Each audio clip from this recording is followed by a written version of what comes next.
Growing up, I never expected that I'd wind up feeling like an outsider in my own marriage. It wasn't like I married Rebecca naively.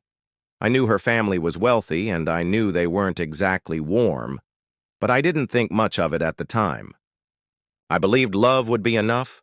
I thought we would be enough. I was wrong. My name is Daniel Carter, and this is the narrative of how I moved from being a loyal husband to a man who discovered that sometimes the ones closest to you are nothing more than strangers wearing familiar faces. When I first met Rebecca, I was just an eager software developer working on a security algorithm that I believed would transform the market. She was charming, intelligent, and most of all, interested in me. Not only in what I did, not just in my potential success, but in me. Or at least, that's what I thought. Our first few dates were simple.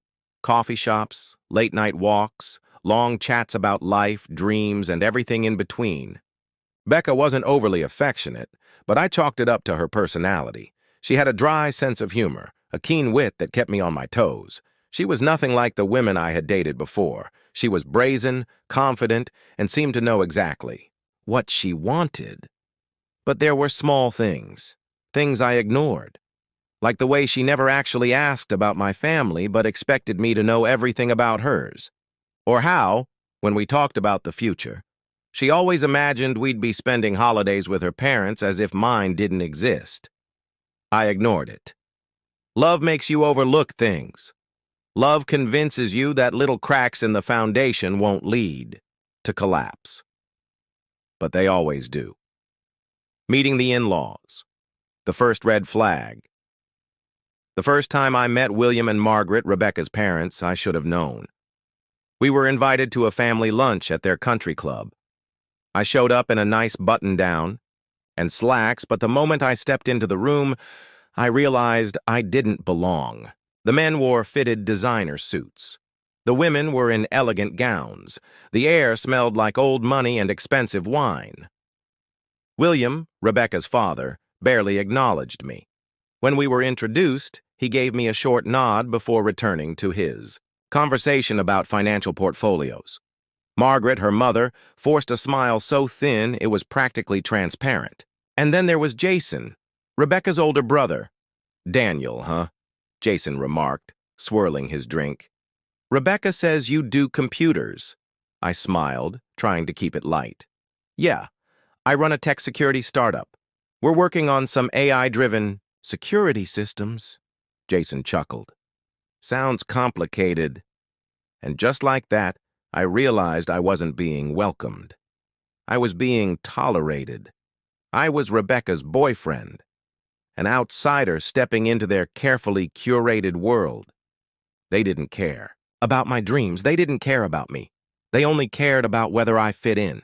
And from the looks of it, I didn't. The engagement, a transaction, not a celebration. When I proposed to Rebecca, it wasn't the fairy tale moment I had envisioned. I planned everything: flowers, candles, a quiet rooftop dinner overlooking the city. I poured my heart out, told her she was the only woman I ever wanted to spend my life with. She said yes. But when we told her family, the first thing William said wasn't, "Congratulations," or "We're happy for you." Instead, he asked, "Did you sign a prenup?" I remember how Rebecca just sat there, saying nothing, as if this was a perfectly normal response to an engagement. As if this moment wasn't being stripped of all emotion and turned into a business transaction. I signed the prenup, not because I was worried about money, but because I didn't care about money. I cared about Rebecca. I wanted to prove to them that I wasn't with her for financial gain, that I wasn't some opportunist looking for a payday. It didn't change anything. Married life, a slow, agonizing isolation. The first year of our marriage was fine. Not great. Not bad. Just fine. Rebecca and I had our routine. We went to work, had dinner together, occasionally went on vacations. Yet there was a disconnect, something I couldn't quite put my finger on. Then, little things started happening. She spent more time with her family, but never invited me along. Whenever I talked about my company's progress, she seemed bored or indifferent. Her friends, all from the same privileged circles, made patronizing jokes about my background, and she never defended me. The worst part? I started feeling like a guest in my own home. Rebecca's mother had decorated the house for us. Her father had picked the neighborhood. Even the furniture felt like it belonged to someone else. And then there were the family gatherings. No matter how hard I tried, I was never one of them. I was always Daniel, the outsider, the one who wasn't born into money, the one who didn't belong. I remember sitting at a Christmas dinner, listening to everyone discuss their investments, their vacation homes, their latest luxury purchases. I tried to join in. Jason laughed and said, "You probably wouldn't get it, Daniel. It's more of a legacy money thing." Rebecca laughed too, and something inside me cracked. The requests, it was never about love. I wanted to believe that Rebecca loved me, that she saw me as her partner, not just an extension of her family's wealth.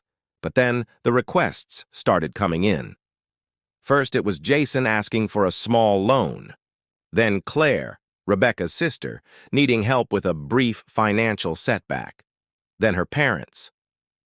It started with subtle comments. Margaret complaining about the cost of their holiday home's upkeep, William grumbling about his outdated car. Then the hints turned into direct requests, a donation for home renovations, $30,000 for a remodel, $25,000 for Margaret's investment in a new wardrobe. When I hesitated, Rebecca would just stare at me. "Daniel," she'd say, "what's money? To you anyway?" And that's when I realized I was never family. I was an ATM. The breaking point. Rebecca's true colors. One night, after another dinner where I was ignored, I finally asked Rebecca, "Do you even love me?" She looked up from her glass of wine, confused. "Of course I do. What kind of question is that?"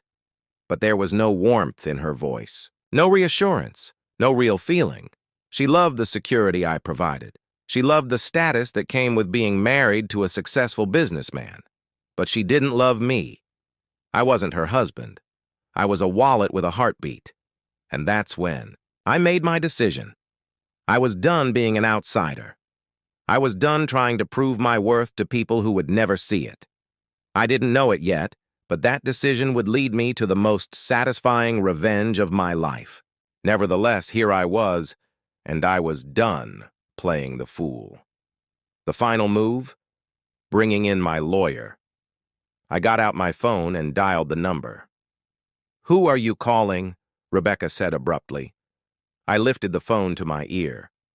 "Greg," I responded simply. Her face drained of color. "Daniel." Greg, my lawyer, responded on the second ring. "Daniel?" "Hi, Greg. Sorry to worry you, but I'm at Grand Plaza. Something's come up. I might need you here."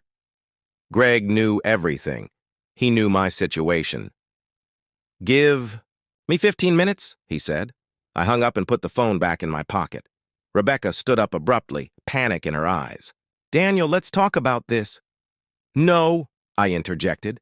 "We're past that." I looked around the table at her family, watching as realization dawned on each of them. "Here's what's going to happen," I stated calmly. "You're going to pay for your own supper. And after that, I am never speaking to any of you again." Margaret gasped. Rebecca's hands trembled. Jason slammed his fist on the table. "You can't do this!" I grinned. "I just did." And then, as their entire world disintegrated, I walked out of the restaurant without looking back. I stepped outside, feeling the cold night air brush my face. For the first time in years, I felt free. Not angry, not humiliated, not bitter. Just loose. Behind me, mayhem erupted. Rebecca was yelling at Jason. Jason was yelling at the waitress. Margaret was gasping dramatically like someone had just clutched her pearls. It was gorgeous. I got out my phone and sent Greg a text. "No need to come." The meltdown is happening just fine on its own. His reaction came almost immediately. Damn. Would have paid to see it in person. I smirked, sliding my phone into my pocket. I had done what I came to accomplish. Now it was time to end this for real. Step 1. The video that changed everything. I don't know if it was sheer luck or if karma had finally decided to do me a favor. However, as I moved toward my car, I got a notification. A message from a stranger on social media. Anonymous. Hey man, not sure if you know, but someone captured what happened at your Thanksgiving dinner. It's already generating traction online. Thought you should see this. Attached was a video. I clicked play. The footage was clear as day. The moment Jason sneered, "These seats are for family. Go eat in the bathroom." The laughs, the arrogance, the second the bill was brought to me, and the exact moment I refused to pay. The clip ended as I walked out. It was perfect. I took a long breath, exhaled slowly, then did the one thing they never expected me to do. I hit share, and I didn't. Just upload it. I added a caption. When your wife's family treats you like an ATM but forgets to withdraw before the bank closes. Happy Thanksgiving. Family feast. Not my problem. Then, I clicked off my phone and drove away, knowing full well the fire had already been set. Step 2. Watching them burn. By the next morning, it had begun. The video had gone viral overnight, racking up millions of views across various platforms. The comments were savage. Holy hell, the hubris of these people. They called him a slave and then expected him to pay. I need to know what happened to them next. Someone update us. Don't worry, Internet. I have plenty of updates coming. Step 3. The fallout. I knew Rebecca and her family were already in damage control mode, but it was too late.